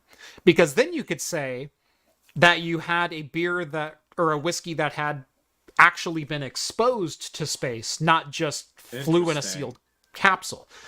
I think that could be fun. Yeah.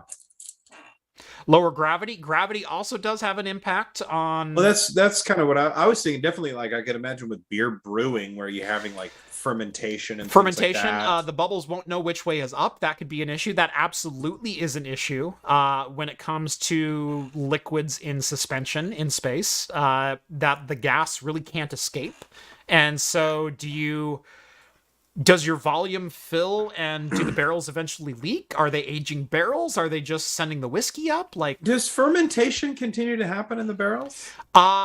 Fermentation typically I thought it was all, I thought it was all of like the pre-process and the distillation is where you get your alcohol. Right. No, you ferment to get your mash. You distill to get your spirit, and then you age to create the spirit into what you want it to be.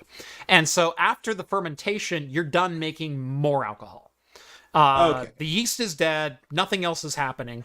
But that's how you're getting your color and your flavor and your profiles. The distillation, you're creating the spirit. And so you're extracting the ethanol fumes from the liquid itself and distilling it into a higher concentration of ethanol. Wait. You're collecting the fumes into the spirit? When you distill. So let's take your grain and everything else mash. Okay, let's mash it all together and let it ferment and let it, eat sugar and poop out alcohol. Yeah, of course. Now essentially you have beer. Okay. We made some more wine. Or wine, right. You then take that and you heat it to between 160 and 180 degrees Fahrenheit. Right. Which is the boiling temperature of ethanol. You're not boiling the liquid. You're boiling the alcohol off of that and then recondensing that down into a higher concentration. And that's all the spirally That's tubes. What the spirals are there for, is to recondense the alcohol vapor into a liquid. That's how distillation works. Dude, human beings figured this all out. They're like, how human we get beings super drunk? Went through this process to go, how can I get more drunk? Like, how we can get more drunk? Look, before we land anybody on the moon, we got to figure out how to get more drunk first. And wow, impressive stuff. It's like high concept chemistry here.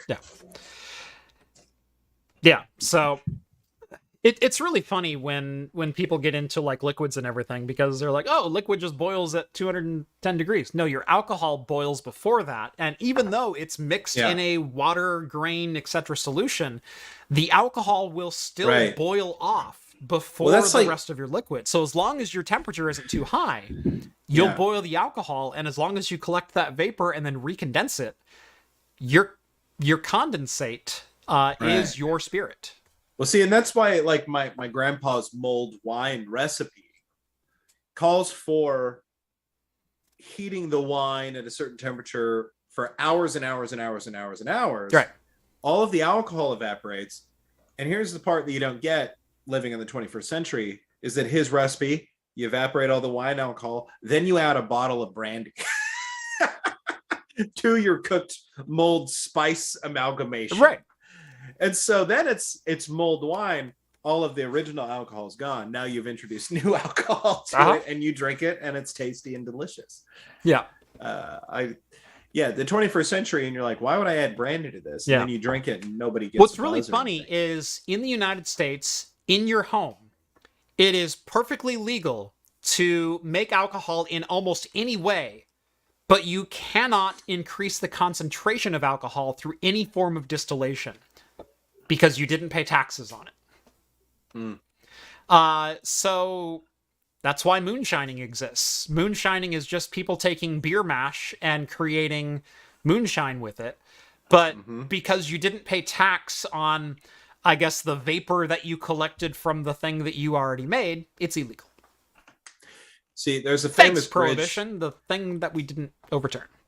There's a famous bridge where I grew up. It's called the Gallon House Bridge. And you can look up the history of this bridge online. My family made it famous for their moonshining. The reason it's called the Gallon House Bridge is because you'd go there to go and get your moonshine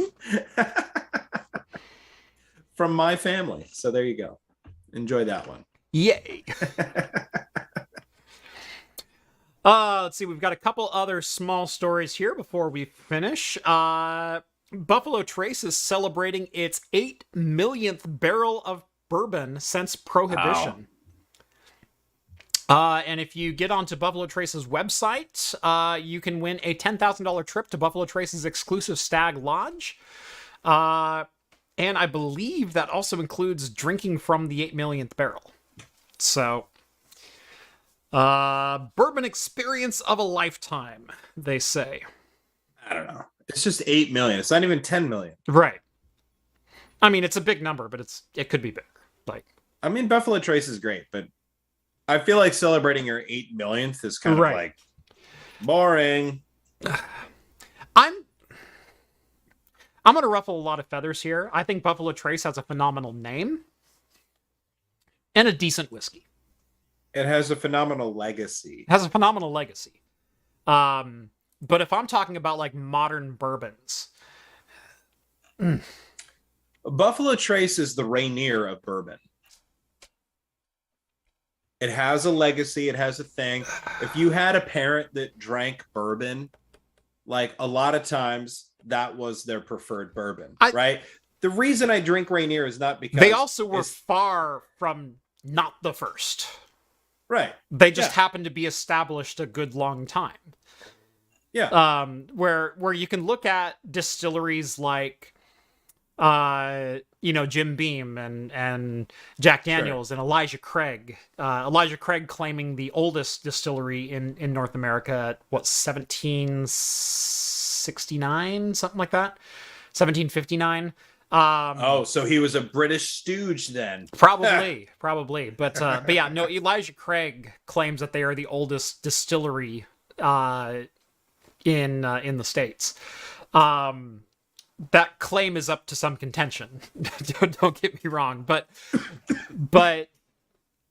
then you have Buffalo Trace somewhere like 1850, and it's like, yeah, you weren't the first. You've been around a long time. Like, I don't discredit you, but you weren't the first. You're not the best.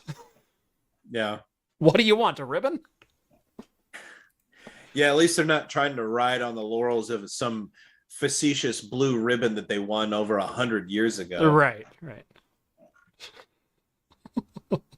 But, I think there's something about that legacy. There's something fun about cheap spirits, cheap beer that has survived the ages. And Buffalo Trace is one of those. Like, I definitely don't think it's this incredible bourbon or whatever, but it's nice to have on hand. I like to use White Buffalo to do my own sort of like whiskey bootlegging. Mm-hmm. I've got some fun little, I think I talked about this before, some fun little, almost like pseudo chemistry kits, aging kits that I got for Father's Day last year, where you take vodka or unaged whiskey and you can combine some wood chips and other like aromatics to make like a fun pseudo whiskey. Yeah. The same way that you would literally bootleg a whiskey. It adds coloring, it adds some flavor. It's kind of fun to experiment with. And White Buffalo has been a really good, has found some really good use in that way. Because it's better than vodka, in my opinion. Yeah. For that. Yeah. Yeah, but vodka is filtered to the point where it's trying to be completely neutral. But the thing is, you want a whiskey base to not necessarily be neutral. You want some of that grain flavor left, because that's going to mix with the wood and get you your end result. And so, yeah, I mean, flavoring vodka, if you just want it to taste like wood, yeah, drop a couple staves in it. The other thing is there's a couple things you can't fake. You cannot trick you cannot trick time, and you cannot trick volume. What I mean by that is like surface contact to charred wood and amount of time spent in said charred wood. There are very specific sciences related to why do we age in 50-gallon barrels? Why is it charred this much? Why do we age it this long? It's because it yields some of the best results. And you can drop a wood stave into a bottle. You're still technically aging it. You're still technically, transferring those linens and wood fibers and all kinds of flavor marrying and all kinds of stuff. But it might be harsher. It might be not as mature. It's not going to be the same, because it didn't age as long, and it didn't age in contact with that surface area for the right mixture. So yeah. But interesting nonetheless. Yeah, it's kind of fun. So there you have it. A minute, okay? Buffalo Trace's 8 millionth real quick. 8 millionth barrel. See what he's saying? Nope, not right now. I'll come see you in about 5 minutes, okay? Okay. All right. Well, maybe can I be in the video? Nope, not today. Tomorrow? Maybe. We'll see. Okay. Okay. Do you have any time? Are you on tablet? Nope. Because it's bedtime now. It's so late. I know.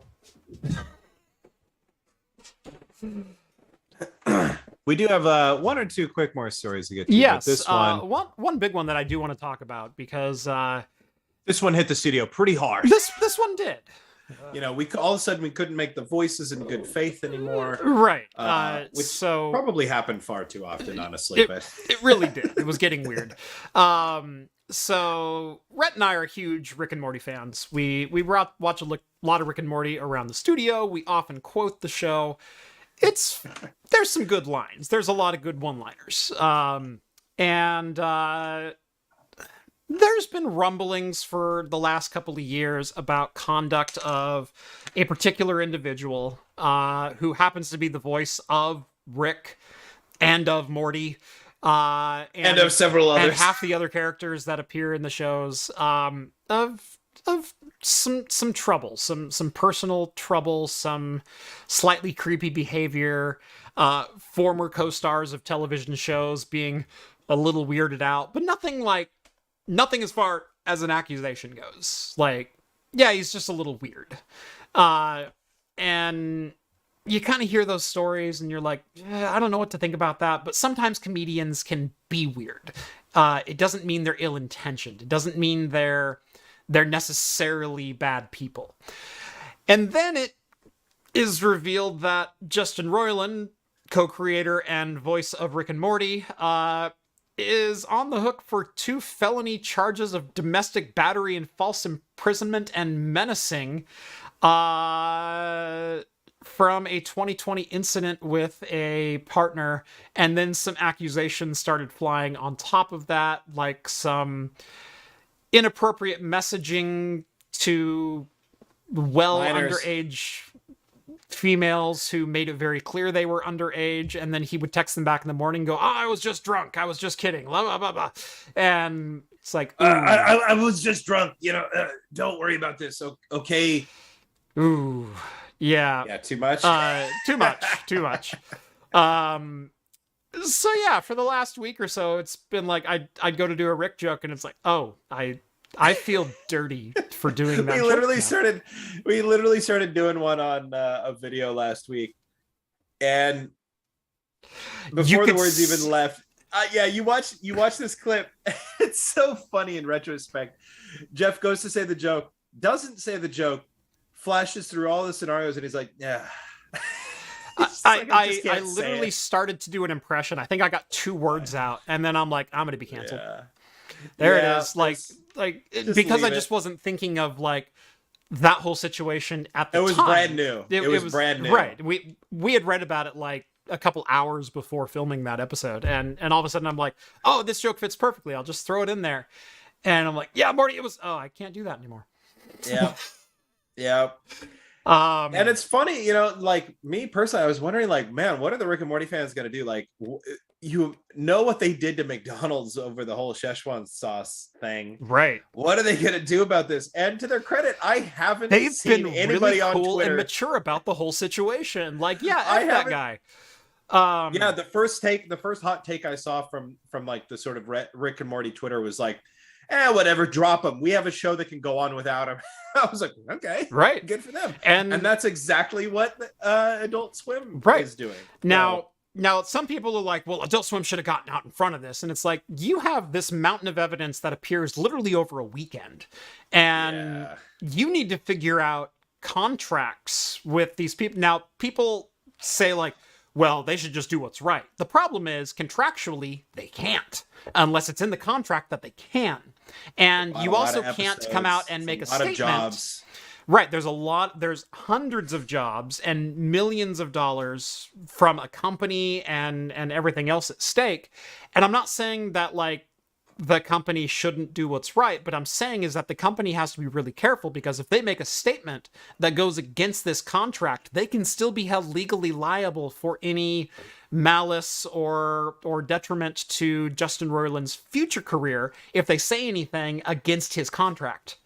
And so they need to make sure that they have an out in the contract before they make any statements.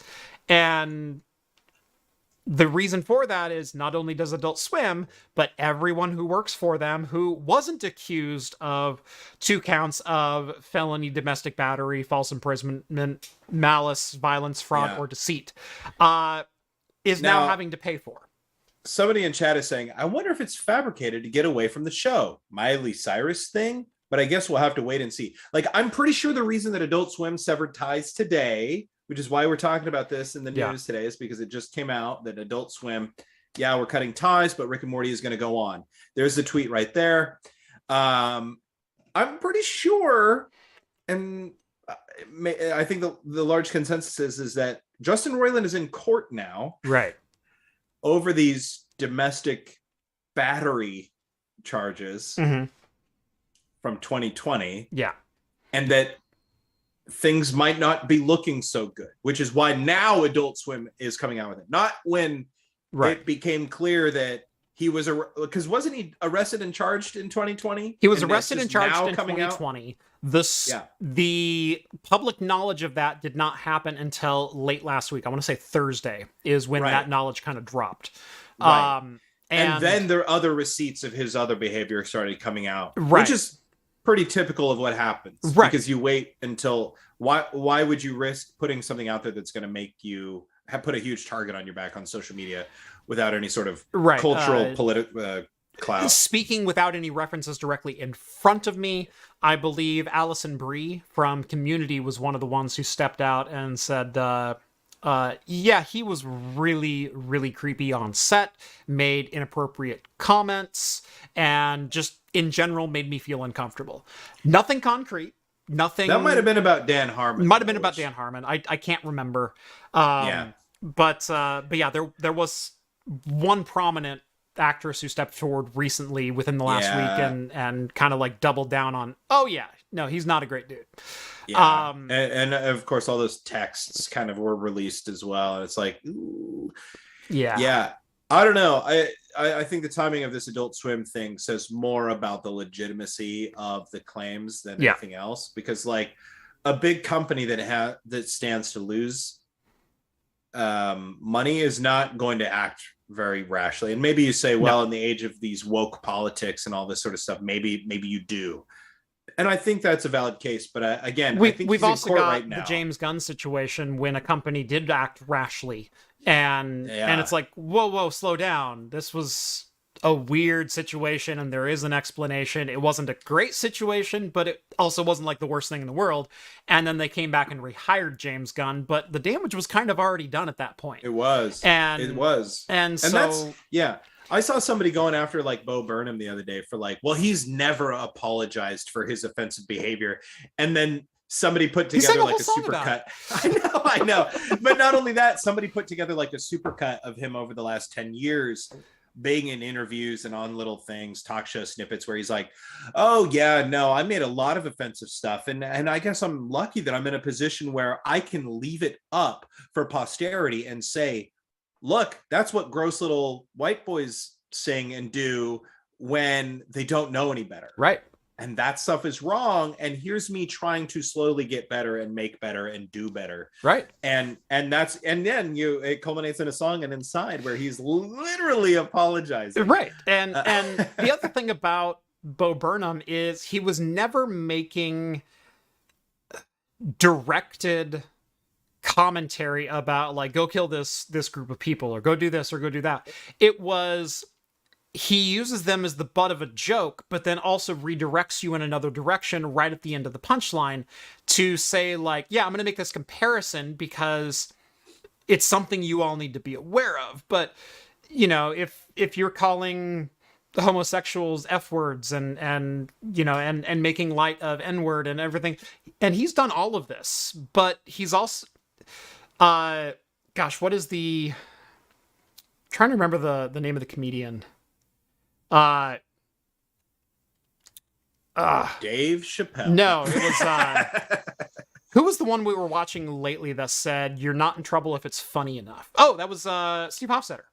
He goes, I lived in a house where the attitude was you won't be in trouble if it's funny enough, and so you can say whatever you want, and as long as we laugh, you're not going to be in trouble.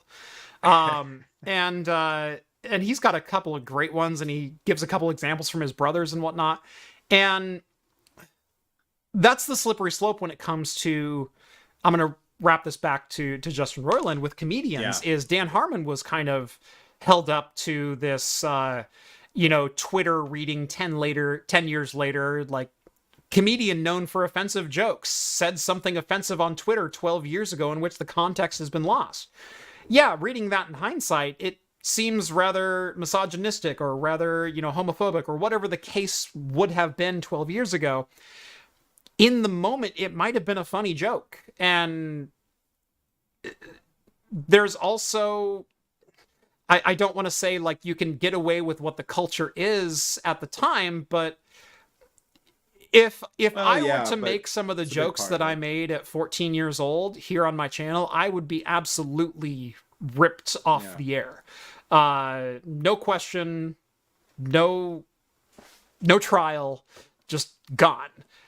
And very similar to Bo Burnham, I feel I've grown substantially as a person in my understanding of people in the world, in what we all live in, and I'm thankful enough to have not been in the public eye when I was ignorant to some of the things that plague people around the planet and some of the stereotypes and yeah. Yeah, for sure. It's a tightrope, and I think that there is a level of like, well, things were different back then. And you can make that case as long as you can see the good faith effort to continue growing and right. like changing with the times and adjusting to the altered standards. Like that's the big thing with some comics that we see lately. They refuse to accept that what was funny in 2001 is no longer like the baseline, the standard. Right. We've all evolved, yeah. We talked about this, I think last time I was on the show. If not, we talked about it in the studio about how, how the X-Files flourished in a very specific time and place on TV. It couldn't survive after 9/11. So it's not just jokes and comedians. It's also the TV shows we watch, the music that we listen to, the books that we read. It's the willingness of the public to see said materials of things. Because, prior to the year 2000, every single summer blockbuster was about literally the end of the world. It was Armageddon. It was Independence Day. It was Deep Impact. It Volcano. was Volcano. You know, it was the world Dante's is literally Peak. exploding around us, or aliens are invading and threatening the destruction of humanity as we know it. And what did we get? 2002. It certainly wasn't Constantine. that. Right. Yeah, we got more fantasy, and then, you know, we went Harry Potter and Lord of the Rings, and you know, those were the summer blockbusters for a very long time. Well, let's see. You also got Collateral, you know? Yeah, Tom Cruise. Yeah, Jamie we went away from man versus end of the world and God and cataclysm into man versus man. If you want to quote literary learnings, you know, your 7 antagonists circle. Yeah, you're the hero of many faces. That's right. You're Joseph I Campbell. did pay attention in middle school. Yeah, you're Joseph Campbell, the monomyth. Yeah. Yeah. So anyway, we do have one more quick story. We'll touch base on this so that Jeff can go and spend time with his kids. Yep. Press F to pay respects. Pour one out. I cried all night, says one player of the hit World of Warcraft, because Blizzard is forced to shut down servers in China because they couldn't come to a licensing agreement with their local providers, NetEase. They were forced to suspend games. And shut down servers. So they are seeking alternative licensing agreements from the sounds of it. But until then, they have essentially, it sounded like they assured all players in China that don't worry, your profiles, your characters, all of these things are going to be saved. So that if ever we can turn these things Who back do we look on, like? Activision? But anyway, it's kind of wild to me that like just that was a better joke than you even gave me credit for. It was really good. It was really good. But I'm trying not to get bogged down, Jeff. I promised 40 minutes ago I wouldn't bog us down anymore. Here we are. So but anyway, World of Warcraft goes dark in China. Your data is in suspension should they ever find a service to be able to light the servers back up again. But a lot of Chinese players are kind of SOL at the moment. We're talking about 20 years of continuous upkeep. Just gone. Yeah. So I think that's insane to me in this modern world. But what are you going to do? I mean, this is a whole level of like international business that I will probably never aspire to. So I don't think I'll ever be as big as Blizzard. So who knows? Yeah. Anyway. So sorry, guys. Yep. Sorry, WoW fans. Sorry, WoW fans. Yep. Even WoW fans in the US, I think the end is probably near. I hope it is. I hope it is. I have my own WoW stories, but we'll save that for next time. I logged into WoW twice, ever. It never got its claws into me. So I tried, I want to say circa around 2003, but we had dial-up and I had an absolutely terrible connection. I played for like 20 minutes and then logged out. I then tried again in 2008. Would have been 2008. And I just